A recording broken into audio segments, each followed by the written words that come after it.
Hello, Warriors. Good Fed day to everybody. How's everyone doing?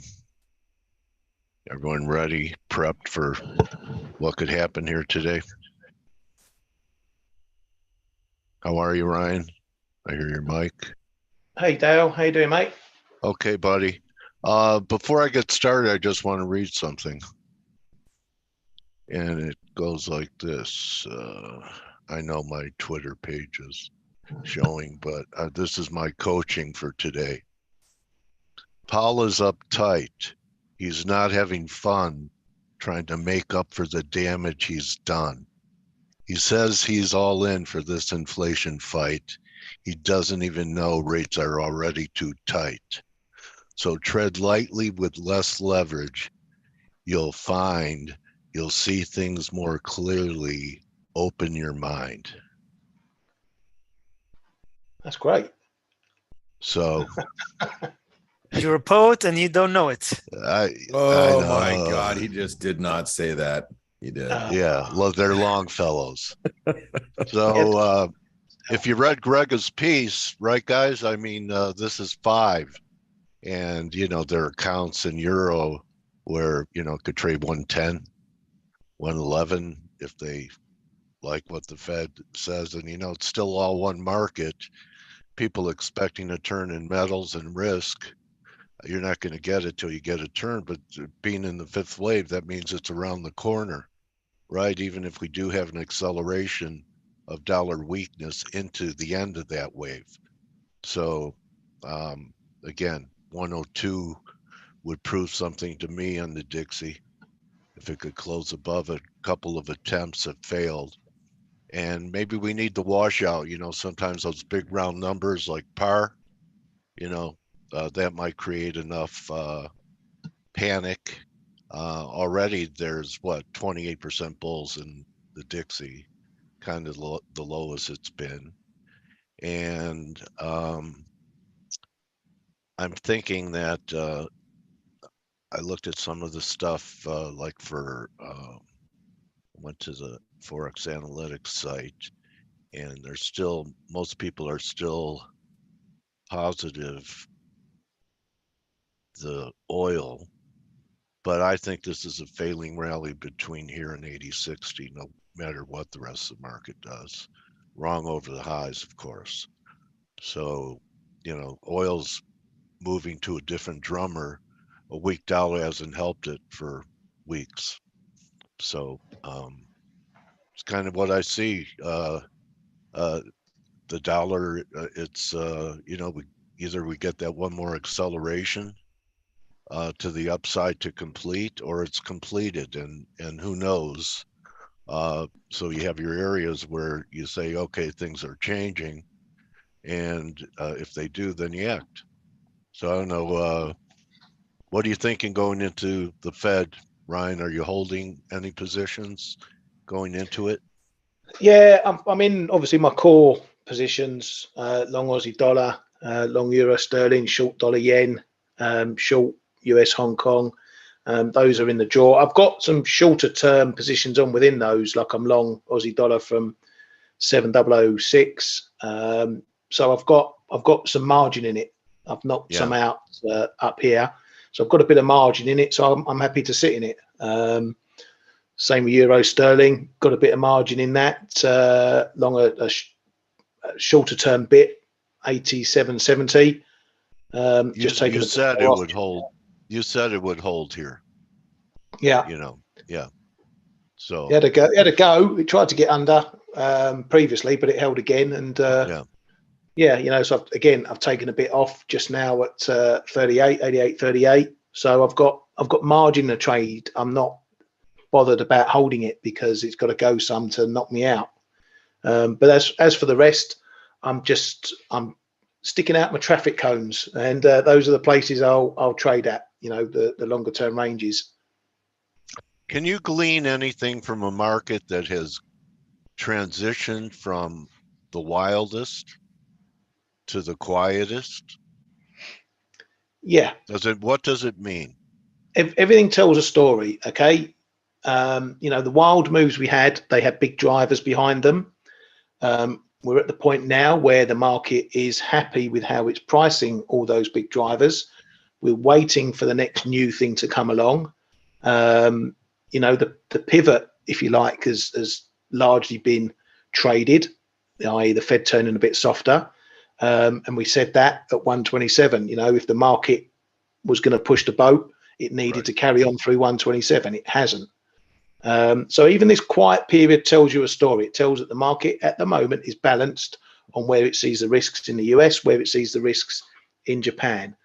We know we've got big upcoming stuff in Japan towards the end of this quarter and next month or this month, with the potential new Bank of Japan governor being announced, or at least knowing the runners.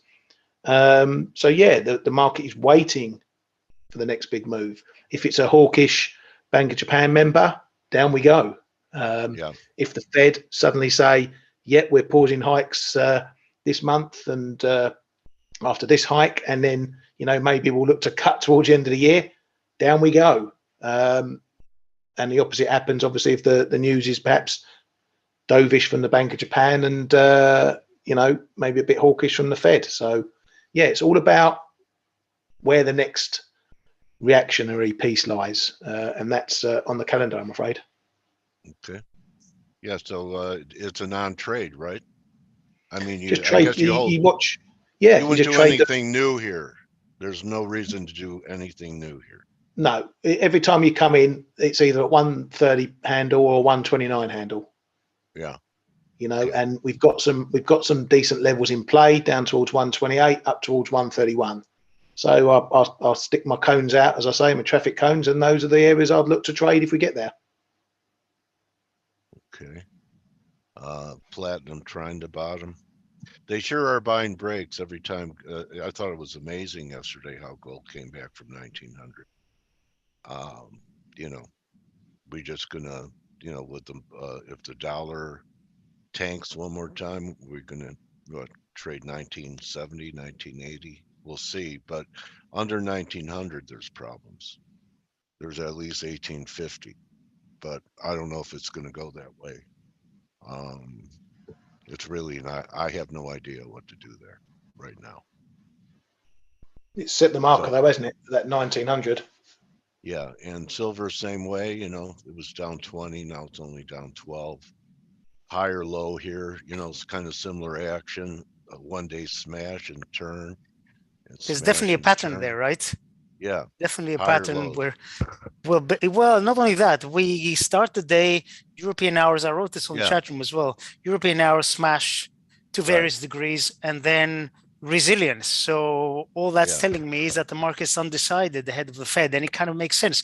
We're right in the middle of the range. I know it's a wide range I've talked about for weeks, but we're right in the middle, and the Fed will tell us which way we go next. So you know, choppy action ahead of the Fed makes sense. And, you know, if you're a day trader, obviously you can make money off these moves. But for me, I'm just still waiting for confirmation one way or another. Okay. So far, this gap in the VIX held. You know, this one held for a while too. But, you know, from when Blake brought up VIX being, I think, under 10 last week, we popped and we're back above this, you know, blue line support. So yeah, I think DSI was really it was way overdone at that point. Yeah.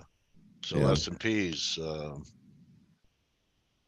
another tough call. We're going to get something like this, you think, Blake? ABC, or we're just going to keep blowing off? Here, we got about 6 minutes until the ADP data comes out. Okay. Yeah, I mean, because we do as I just tweeted out, jobs do matter. They're going to matter even more, you know, in the months ahead. So, you know, I know everybody's focused on the FOMC today, but, you know, we do have jobs report actually on Friday, which is always great. But I'm seeing a nice little flag develop in the S&P right here. I think 4 days. I think it's pretty bullish. Yeah, I think it's pretty good. Hold on really quick. Let me address this.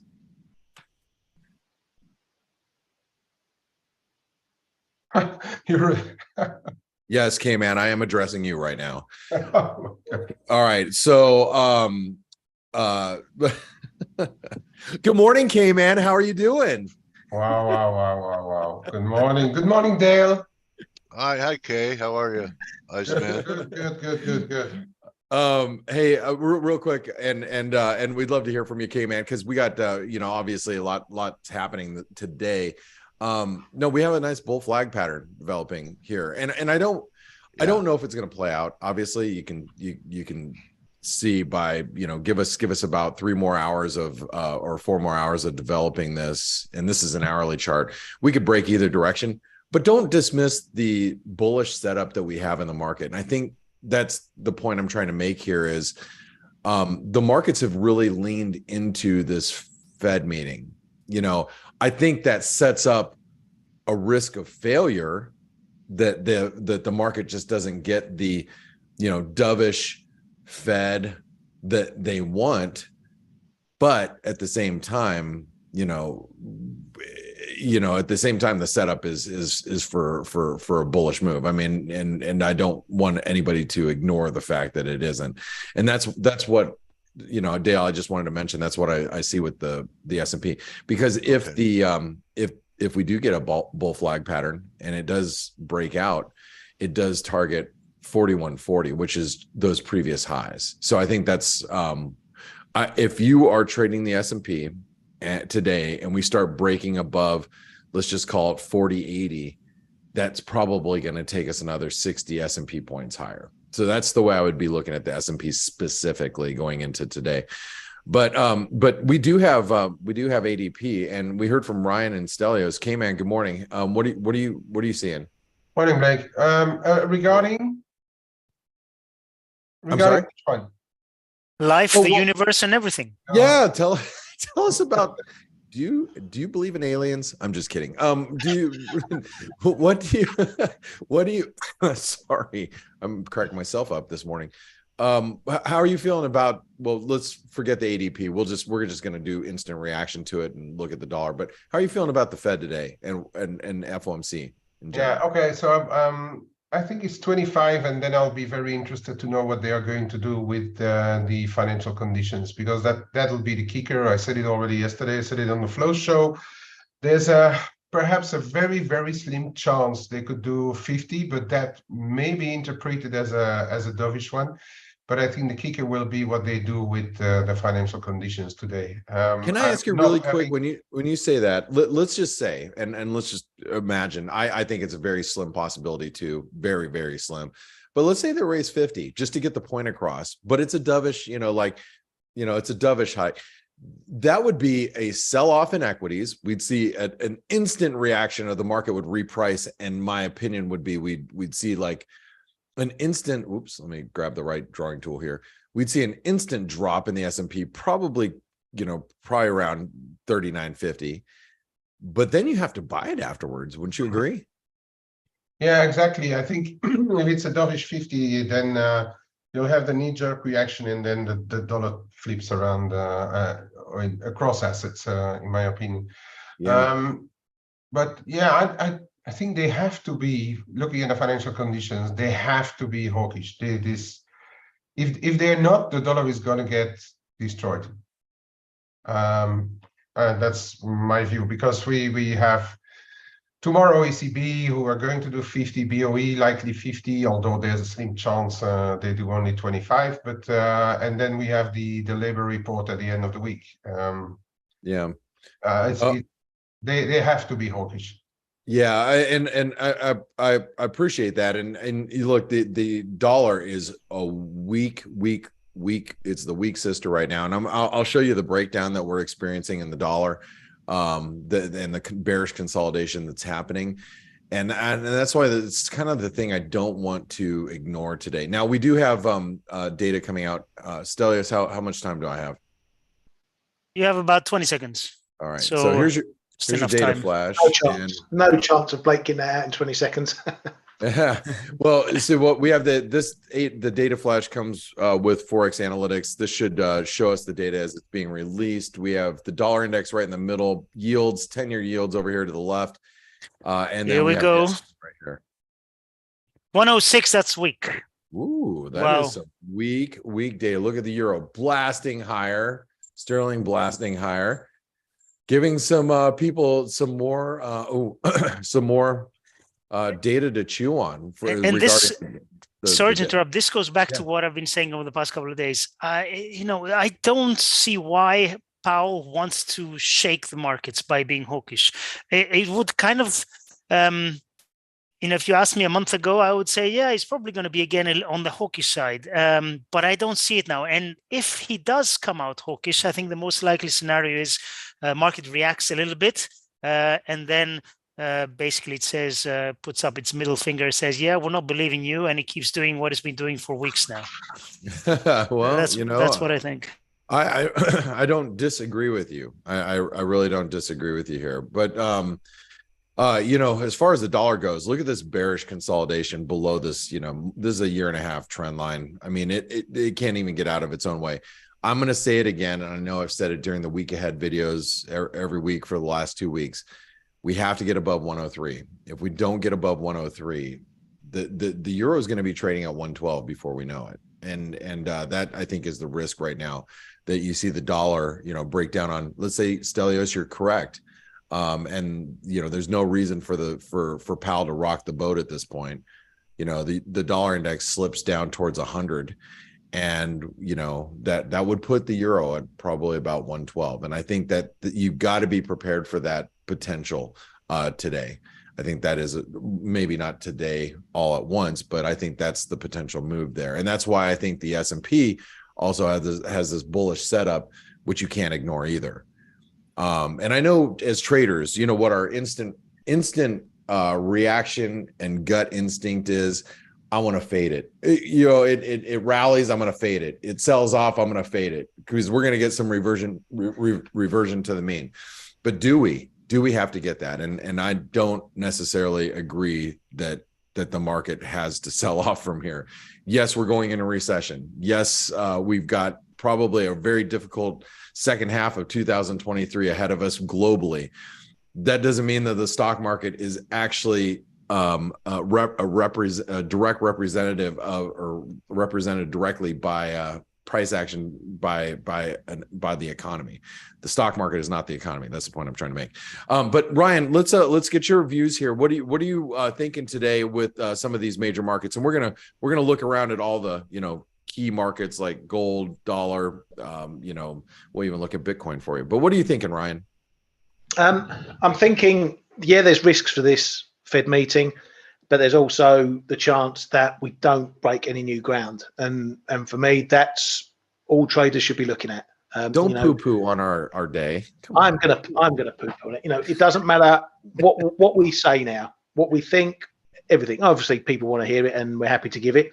But we don't know what the Fed's going to do. Only the Fed knows what the Fed's going to do. The only thing that's going to matter in a few hours is the price action and what that does. And that's all we can react to. So, no one should be picking a side going in because you're just gambling. You're not trading. But what you should be doing is going over your charts, picking your levels where if the price action goes there, to a range, to a tech level, whatever. If it goes there and it doesn't go through, what are you going to do when it gets there? That's all you should be focusing on. Yeah, I mean, I took my dollars off last night because I told everybody in the ForexAnalytix community, and here's the community. If you guys want to see how active our community is in the mornings, I told our community, and this is when I got up, was somewhere around, I don't know, about right here where I said good morning. That's just in the general chat room, not even the S&P room, the trades room, the macroeconomics room, the news and research room. There's several different rooms that we discuss things, but I was in the chat room last night. I'm like, look, I'm going to pull all dollars off, win or loss. I just want them off. I took a couple of losses last night. Just, I had small little dinky positions on, but I don't want to go in with a bias today, because you're exactly right, Ryan. We don't know what the Fed's going to do. And, when you're in a press conference and, you're in front of the world, and you're Jay Powell, he might say some shit and that he, that just, he doesn't mean to say. and it comes out of his mouth and could very, very aggressively move the market. And we've got to be prepared for things like that. So yeah, he's uptight and he's not having fun. He's not, and that's Dale. You had a perfect saying this morning. This is Dale. What are you thinking today? I mean, what's the you know, the most experienced trader of our group, you know, thinking right now? For the most part, let the dust settle. Okay, let it happen. Be patient and wait for the setup. Give the market till after the presser. If you want to be a scalper, that's fine. But if you're looking to swing, just look at the pitches until after the presser. Sounds great.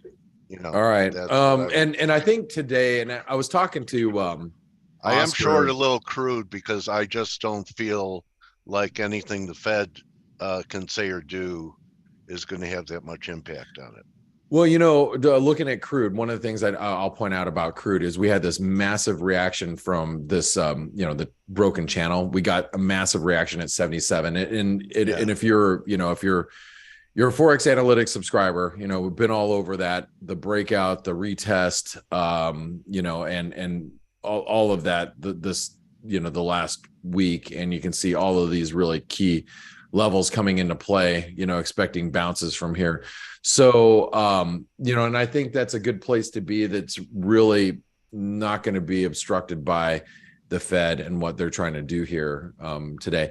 Well, a couple other things I think we should, you know, really look at like the German DAX.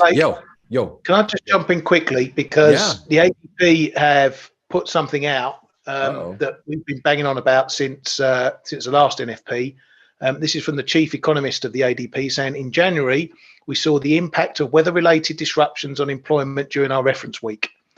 Hiring was stronger during other weeks of the month, in line with the strength we saw late last year. So already in the ADP, this number is potentially weather-related, and that's something we've been warning about for the NFP, you know, for the last few weeks. It might impact. So this number looks weak. It might not be as weak as it could be, or it is in reality. So with that being said, I almost feel like I need to sell the dollar right here because, or excuse me, buy the dollar, sell the euro, just because people might go, hey, wait a second, that maybe isn't the real number. Right. Yeah, that might be a possibility. Yeah. By the way, just look at the euro dollar. Notice how we are really up against some, you know, key levels of resistance. If you guys don't know why this is such critical resistance for the euro, let me just revisit it for you. So if you look back in, you know, December of 2016, and K-Man was the first to really point this out that I remember of us like a month and a half ago. Trend line. This is post-COVID reaction. Underside of trend line, which just happened to coincide with flag pattern completions, 161% extension of the last leg lower, very divergent relative strength. And, you know, it has really just stalled us here. And so I think the reason why I point all this out, we see all the technical reasons why the euro should be stalling at 109.50.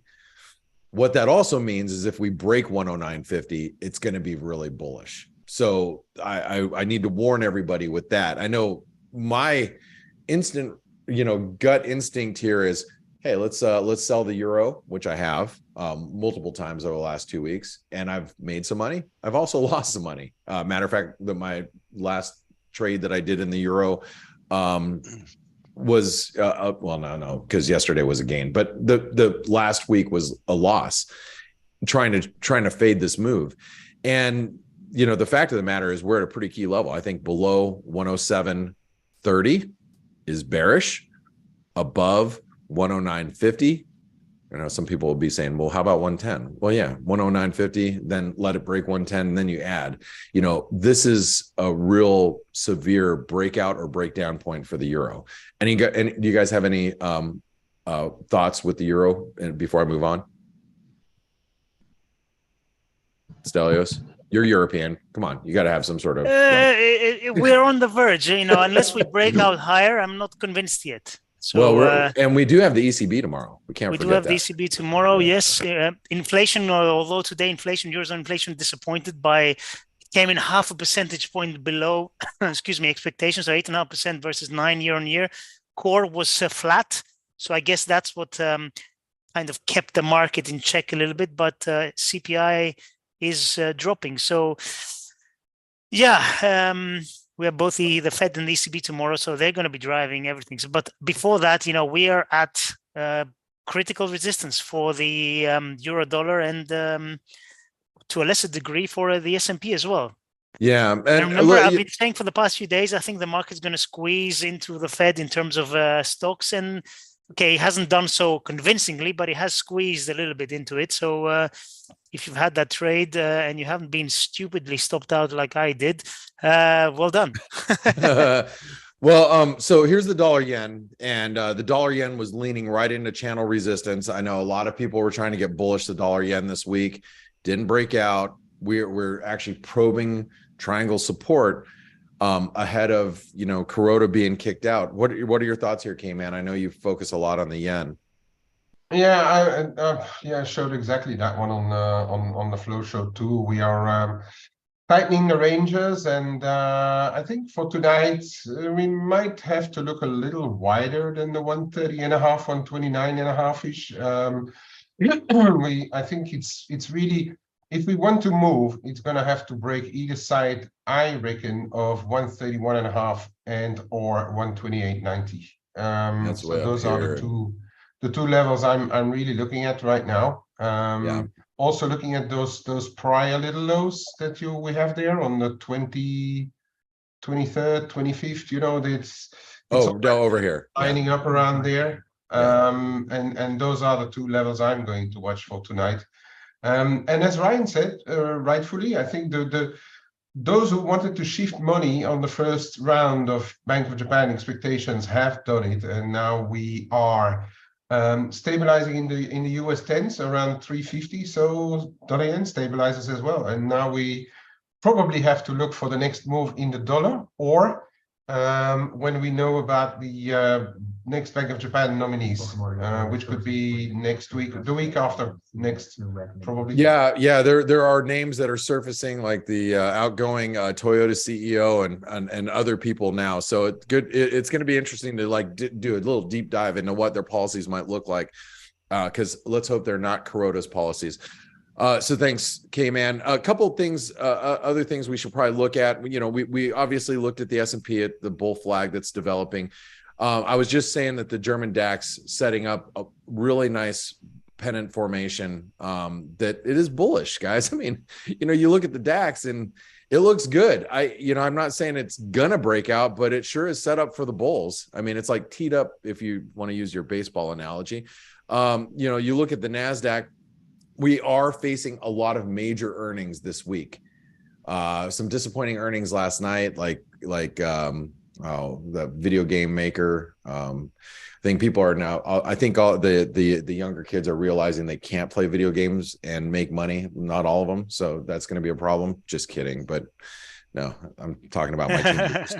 But anyway, the NASDAQ is consolidating above this trend line, but it's going to be interesting because we have so many key earnings this week. We talked a little bit about gold and silver. I just want to reference that silver is, as Dale pointed out earlier, really just wound up super tight. I mean, it hasn't followed gold higher, but I think the spike low yesterday in gold, and I've been really focused on this 1885 level or 1883, depending on if you're looking spot futures, right around here. These levels right here, we could get Dale's famous throw over of this channel if we do break down, something to pay attention to. And that's pretty much it. A lot of really, like I said, a lot of key developments. The dollar's coming right into support. Below 101.50, I think, is a very bearish event for the dollar, and that would put the euro probably on pace to break 110. Yeah. As much as it would pain a lot of dollar bulls to think so, the dollar looks vulnerable, and I can't, it has to get above 103 before I can change my mind. I know we are out of time, And I want to say that I want to just reach out to our team here. Ryan, do you have any last minute things that you want to say before we turn it over to Dale? Stay safe, folks. If in doubt, stay out. Markets will be here tomorrow. Yeah, there we go. That's not a bad thing for today. Stelios, how about yourself, sir? Same as Ryan. I don't have much to say. Just keep positions small if you're not sure about. Very good. And frankly, nobody should be sure. No one should be sure. All right, K-Man. Any keep last an eye on the don't pretend EU-US differentials in the short end. We are at resistance around minus 150 to 145 BPs. Dollar over euro. So keep an eye on that one tonight. All right. You know what? I didn't even take a look at the bond market. So thank you so much for bringing that up. Dale, I'm just going to say, everybody, I think we are still really stretched in the stock market. But I still think that these are really bullish setups for now. And I'm going to have to be convinced to think otherwise. Like, I'm going to have to really see the Fed do something out of character, whether it is, adjusting QT. Maybe the dot plots look a lot different than we have and had seen them in the past, where everybody is pricing a potential rate cut by the end of the year, and that changes somehow by everybody looking at the dot plots differently. I'm going to have to see something really convincing to make me a dollar bull at this point. But I do think that the markets are stretched up at these levels. So be careful, wait for the presser, tread lightly, and try not to be too attached to any type of theme, and be flexible today. I think today is going to be very important to do so. And just remember, if you guys, want live coverage of the jobs report, or the FOMC, be in the chat room. And, one of the ways to do that is obviously being a subscriber to ForexAnalytix. You can also be in the trader funding program, and you can access our money. We just lit up a couple of traders early this week to start trading our capital. You keep 75% of the returns, and you take none of the risk. You have to go through an assessment, but when you're going through that assessment, you're also part of the ForexAnalytix community in our chat rooms. So you're not alone. You're not alone, and you've got trading ideas. You've got people to talk to, and that's the best part about being in the ForexAnalytix community and with the trader funding program. So with that being said, good luck today, everybody. Tread safe and be careful. Dale, I'm going to pass it off to you. Okay, good hunting, team. Thank you, guys. Cheers, guys. Kathy Donnelly, Happy New Year. Welcome back to F.A.C.E in a different climate and environment. Happy New Year, Dale. Hey, Thanks Kathy, for having me on. Yeah, great to have you. And market conditions, there wasn't much for you to do last time. I'm predicting that since the low in October, that some things shifted for you to find some things that have entered into a stage where you might be pulling the trigger and taking positions. Am I right? Yeah, the market definitely looks better. So I've definitely taken some action. I mean, we've got the NASDAQ back above the 200-day, which is what I'm showing right now. I mean, it's trying to stay above, we've got, we're on our third week, so we'll see if it can. What a January too, huh? Yeah, really? Exactly. Oh, that's right. February 1st. Yeah. Oh, we made it through January. Well, it made it through. I mean, it was like Lazarus, especially some of the low floaters and things that have been crushed. A lot of short squeezes I've noticed over the last month. We still definitely have had a lot of volatility. That is for sure. Yeah, not reflected by the VIX, but definitely huge range days on stocks that could be up 50% in a month is, not unusual. So you prepared some type of PowerPoint for us here. Yeah, just a few things I thought we would highlight today. I wanted to show, to start, just a comparison of the indices over the last year with the Renaissance IPO ETF, which is the green line here on the bottom. Of course, it's had a much harder time, which for those that may not be aware, I mean, IPOs generally more volatile and can do twice as bad, or if not more, than the indices, which in this case, twice as good during bull yeah, markets, exactly, right, which is why they're so fun. Okay. And the S&P is still doing better than the NASDAQ, which, you know, for the type of growth stocks that I like to watch, and of course the IPOs, which, you know, by definition, I feel like are growth stocks. Right. And we'd like to see the NASDAQ leading versus the S&P, but, you know, take what we can get. Okay. But what I wanted to share with people today, and I can't take full credit for this chart, was put together by stockanalysis.com, and actually my co-author Eric Kroll had brought it up to us. But the IPO market recovery can take 1 to 3 years. So even if we have a strong you know, rally this year and we turn around, it still might take the IPOs, you know, 1 to 3 years to kind of catch up, because they don't want to come out in a bad market, right? So they need to make sure, and then they start coming out. And you can see that with these arrows in the previous bear markets and how the numbers for the IPOs went down, and then it took a while for them to get back up. So just wanted to remind everyone that, so, you know, we don't have to be in a hurry, and as soon as that market, there's a little more confidence, we'll start seeing the new companies coming out. Okay, and that includes SPACs. Yeah, it does. Which weren't there in the prior red arrows. Right, exactly, Right? exactly. No one even knew the word. And SPACs are really not, you know, I don't have a chart on that, but they're, you know, a lot of them have not done so well. So yeah, we'll probably be seeing some more traditional IPOs than SPACs for at least a while until maybe there's another euphoric situation like we had. Yeah. But I'm definitely seeing a lot of overhead resistance. Oh, I'm sorry. Go ahead, Dale. No, that's okay. You know, some people feel that, you know, that was kind of a generational event, that kind of speculative fervor. But, you know, I know people looking for a melt up. We could have that fervor again. So, you know, a lot of people think that was kind of like a once in a generation thing where, you know, with crypto and SPACs and memes and just, you know, rampant speculation because of the punch bowl and the punch bowl being taken away. I agree. So, you know, punch, you know, he could end up pouring punch back into the bowl in a little while. You know, he's a little uptight right now. Right, exactly. I wrote a poem, Kathy, about Powell. You did? Yeah. Well, I'm seeing go ahead. Oh, go ahead.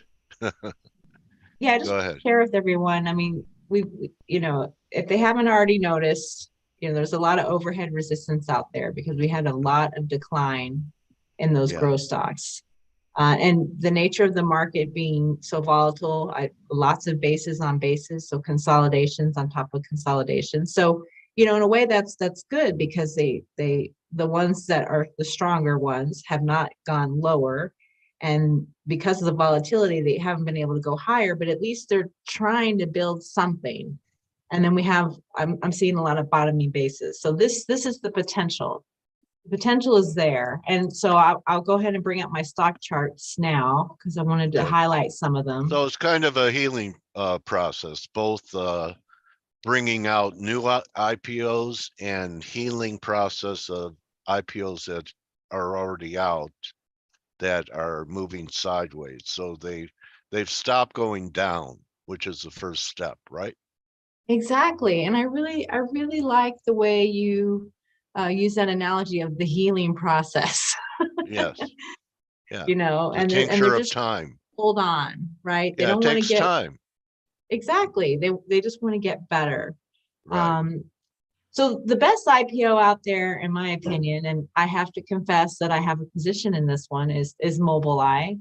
And this is surprising because, you know, I was just showing you, you know, there's not a lot of strong IPOs. We got a lot of overhead resistance. So it's really surprising to see an IPO like this one doing well comparatively. And this is, for those that may not know, this was an IPO many years ago, and then it got bought out by Intel, and then Intel then put it back on the market. And people had to companies that they put their money on the line for this Mobileye. So in this kind of market, that we'd say, well, that's a pretty good sign if they're willing to pony up money for a new IPO in this market. But you can see it's doing all right. Also very volatile. And this shakeout week here, but a lot of blue bars. Do you have a chart on it? You can't see my screen? I see IPOs to watch, but I just see the symbols, not the charts. I'm so sorry. I don't know why that happened. Okay. I thought I was sharing my entire desktop. Can you see it now? Yeah, got it. Okay, perfect. So yeah, here's Mobileye right here. So you have a prior run up, a little bit of a base here. You can see it's also still been volatile, but you see blue bars, which with MarketSmith, these are MarketSmith charts. Blue bars are up weeks and signs of accumulation. So, and it's, tried to break out into new highs last week it did break out into new highs last week when it reported earnings, but came back a little bit in. So we'll see how it does. But I feel like this is the strongest one. I do have a position. We'll see what happens. Was it able to go in that short of time through all the stages that you like to see before you commit, due diligence phase, etc.?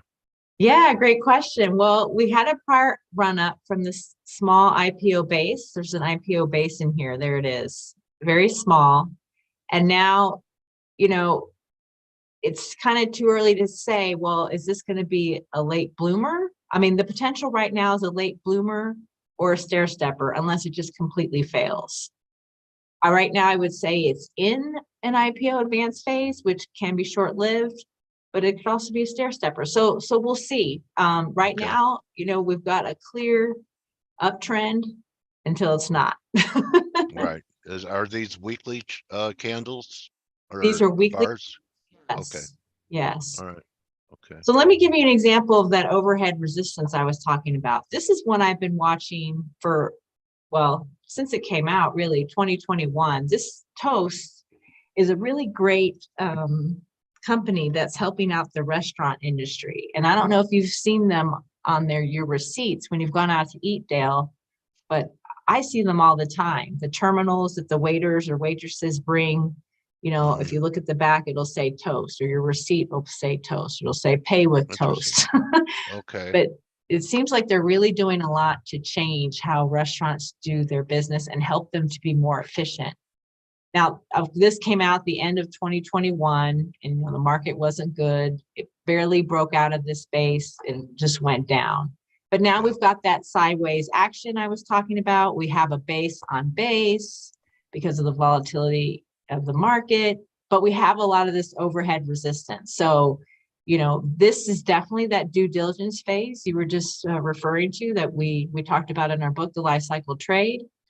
But it's going to have a lot of overhead resistance just to get back to what we call the turbulence zone, this prior high over here. Well, that's a huge move. That's going to be a huge move, and there's going to be resistance all along the way. Well, let me ask you this on this. It looks like a rectangle to me, and that's it could be a continuation formation off the first wave up. So if it starts closing over that resistance, say 23 for a couple days or maybe a week, is that a signal for you? Yeah, absolutely. And we're looking at the same thing. We're just using different terminology. Okay. First run up from the bottom. This in the Can Slim terms or MarketSmith terms, this was a cup. It broke out, failed. Now we've got a consolidation that looks like a square. And so it's trying to get past these highs. And we had prior resistance here. So that's probably going to happen if it's successful all the way up. And it doesn't have earnings, but it has great sales. And like I said, I really like the new, what new that it's doing. And it measures really 34, just based upon what I see technically, with the low, calling the low 12, and then 23 is a high. You just add 11 points on a breakout over 23 gives you 34. Yeah. So that would make sense to me. Anyway, nice look. Toast. So we'll see. Toast, yeah, Toast. All right. One to like watch. Okay. And you know, my friends and I, we have some for fun. We like to pick stocks for the year. Say, oh, what do we think is going to be the next great stock? And so this is one of mine that my pick for the year. We'll see what happens because it was also my pick last year, and obviously I didn't do so well. So we'll see. We'll give it some more time. It owes you. It owes me, right? And then another fun one, just to kind of give a different example of what's going on. Yeah, this is On Holding. So this is the shoes. I don't know if you've seen these. You know, are you a runner, Dale? I'm a walker. Okay, you're a walker. Well, you could walk in these. You know, this is a new brand of shoes that's been out for a little while, and they just signed on.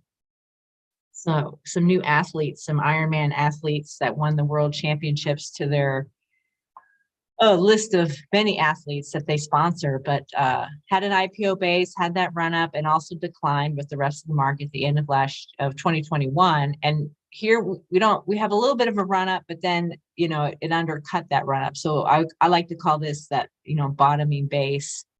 And this Marcus Smith denotes as one big cup that's 38% deep. Can I call it a saucer? You could call it a saucer. Okay, saucer cup. I mean, that's a set, right? You need the cup and put on top of the saucer.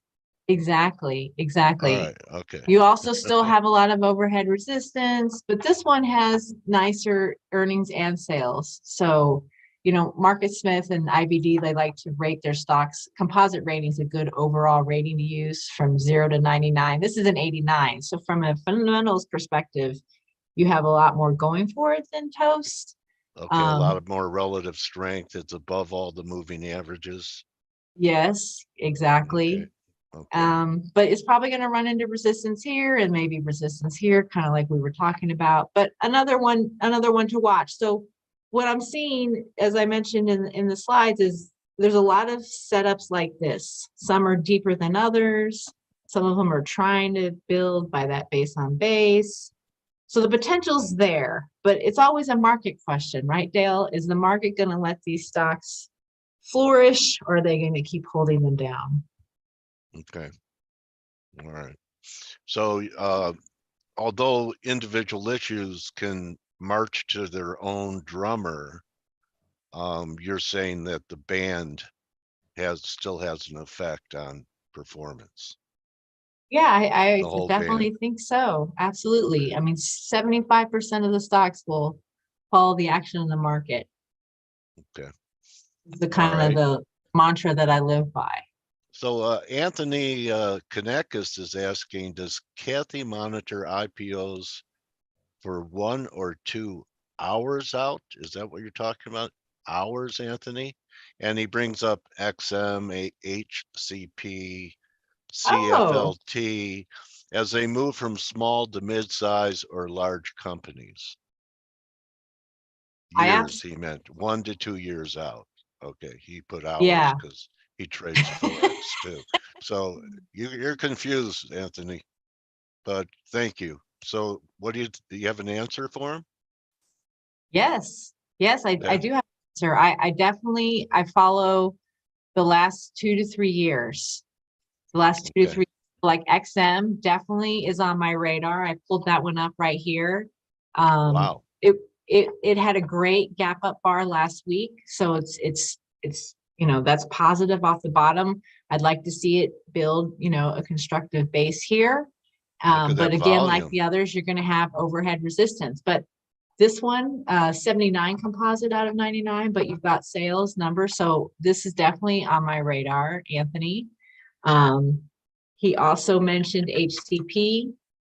I don't know as much about this company, HashiCorp, but it's starting to go sideways. I don't necessarily see a constructive base here like on ON, but it is starting to go sideways. And this is that 40-week line that it's trying to, solidify itself with. So yeah, definitely on my radar, Anthony. So any stocks, IPOs, 2 to 3 years. Okay. Anything else you wanted to cover today, Kathy? No, I just wanted to share. I mean, I had a few other stocks if we wanted to look at them, let me just do two more really quick. Sure. We have the time. We have time. I wanted to show Spotify because actually this is to Anthony's point, how far do you go back? I mean, I'll still watch. This is an IPO from June 2018, had a long institutional due diligence phase, kind of went up, but never really had a lot of progress. But now it has a big base like ON that we just looked at. And so, the potential can still be there even 6 to 8 years out. I don't necessarily screen for it, but what I screen for is that positive daily action. So like yesterday it reported on earnings over 10%. So that's something will hit my radar, even if it's not an IPO, big moves on volume. And then I'll be like, oh, this is, an IPO from a while ago, but still has that potential. And maybe now is the time, we'll have to see. Okay. So, okay, and I did say one more. So just one more. This is Academy Sports and Outdoors. And this is one, I can't remember if we've talked about it, Dale, just because I used to work here when I was a teenager many moons ago. Oh, you mean 5 years ago? Yeah, exactly. 5 years ago. But this is a great sporting goods company, team sports company. I've always preferred it to the sports authorities and the Dicks. And for those that remember Oshman's and Sports Marts or whatever they were called, they've been around a long time. Also a base on base, but this one's actually making new highs. So I had time to kind of digest, kind of held its own during this downtrend, and now it's already at new highs. And so this IPO is only since 2020. So just some ideas for the audience of those that may want to dip their toes into IPOs. Yes, Anthony, he comments, yes, ASO, that was one you mentioned in your prior interviews. He also says, thank you, Kathy. You identified a few great companies last time, as well as these are some really fascinating looks. He monitors IPOs. So the best way for Anthony to thank you is to hang out with you in your service and not wait for you to be here every 3 or 4 months, because the market, one thing for sure, is ever changing.